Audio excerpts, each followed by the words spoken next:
However, the word spreads among activists far and wide on the net, eventually reaching the German Chaos Computer Club, the biggest and oldest club for hackers in the world. Well, I heard about it in late 2007 from a couple of friends. I started reading a bit more, but I started to understand the value of such a project to society. The politically engaged Chaos Computer Club has been fighting a long-term battle for free access to information. One of its members, Daniel Domscheit-Berry, is quick to recognize the common ground between his view of society and that of Wikileaks. He quits his job as a computer consultant so as to devote all of his time to the new organization. The question is the attitude. What attitude do you have to society? Do you look at what there is and you accept that as God-given? Or do you see society as something where you identify a problem and then you find a creative solution for that problem? So it is a matter of, are you a spectator or are you actively participating in society?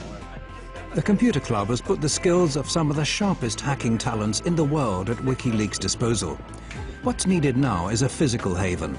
Hackers linked to the Swedish file-sharing site Pirate Bay have what they need: considerable technical skills in a place where freedom of speech is unusually free. A lot of the countries in today's world do not have really strong laws for the media anymore. But a few countries, like for instance Belgium, also the United States with the First Amendment, and especially, for example, Sweden, have very strong laws protecting the media and the work of investigative or general journalists. So, from our perspective, this is something. If there are any Swedes here, you have to make sure that your country is really one of the strongholds of freedom of information. Sweden has an enviable, although far from perfect, record in protecting publications. It has a practical record within the past few years of protecting internet publications against censorship. And it's precisely Sweden's unique freedom of speech law that prompts Wikileaks to locate their main site in this unpretentious basement in one of Stockholm's inner suburbs. Det började med en tunneltjänst, att de skulle tunnla trafik här igenom för att kunna kringgå vissa IP-bandningar och sånt som har skett i andra länder där som inte gillar Wikileaks. Men senare så valde de att ställa även en maskin här där de publicerar material utifrån. PRQ offer their customers total secrecy. Their systems prevent anyone from eavesdropping either Wikileaks chat pages or finding out who sent what to who. Vi erbjuder dels anonymitetstjänster, så kallade VPN-tunnlar, där en klient från utsidan ansluter till våra maskiner som sedan laddar ner den informationen de vill ha. Så om någon försöker spåra dem ifrån slutstationen, så att säga, där informationen kommer ifrån, så kommer de bara komma till våra maskiner. Och härifrån så lämnar inte vi ut några uppgifter om vem som hade det IP-numret vid det här tillfället.